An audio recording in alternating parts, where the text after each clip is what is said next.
ఈ సినీ ప్రముఖులు ఒక్క రోజు కోసం పోలీస్ స్టేషన్ పోయిన ఇంటికాడ క్యూ కట్టి ప్రభుత్వాన్ని తిడుతున్నారు, నన్ను తిడుతున్నారు, అతన్ని పరామర్శిస్తున్నారు. ఏమైంది అధ్యక్ష? అతను కాలు పోయిందా, కన్ను పోయిందా, చేయి పోయిందా, ఏమైనా కిడ్నీలు దెబ్బతిన్నా, ఏమైంది?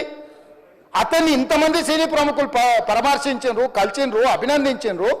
కానీ ఆ పిల్లగాన్ని కనీసమన్నా పరామర్శించడానికి సినీ ప్రముఖులు ముందుకు రాలేదంటే సినిమా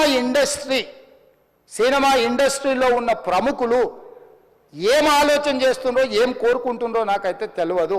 అంటే ఈ సినీ ప్రముఖులు ఒక్క రోజు కోసం పోలీస్ స్టేషన్ పోయిన ఇంటికాడ క్యూ కట్టి ప్రభుత్వాన్ని తిడుతున్నారు, నన్ను తిడుతున్నారు, అతన్ని పరామర్శిస్తున్నారు. ఏమైంది అధ్యక్ష? అతను కాలు పోయిందా, కన్ను పోయిందా, చేయి పోయిందా, ఏమైనా కిడ్నీలు దెబ్బతిన్నా, ఏమైంది? అతన్ని ఇంతమంది సినీ ప్రముఖులు పరామర్శించారు, కలిసిండ్రు, అభినందించారు. కానీ ఆ పిల్లగాన్ని కనీసమన్నా పరామర్శించడానికి సినీ ప్రముఖులు ముందుకు రాలేదంటే సినిమా ఇండస్ట్రీలో ఉన్న ప్రముఖులు ఏం ఆలోచన చేస్తుండ్రో, ఏం కోరుకుంటుండ్రో నాకైతే తెలియదు.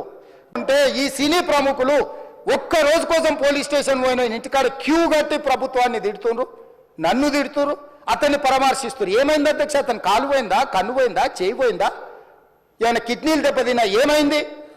అతన్ని ఇంతమంది సినీ ప్రముఖులు పరామర్శించారు, కలిసిండ్రు, అభినందించారు. కానీ ఆ పిల్లగాన్ని కనీసమన్నా పరామర్శించడానికి సినీ ప్రముఖులు ముందుకు రాలేదంటే సినిమా ఇండస్ట్రీలో ఉన్న ప్రముఖులు ఏం ఆలోచన చేస్తుండ్రో, ఏం కోరుకుంటుండ్రో నాకైతే తెలియదు.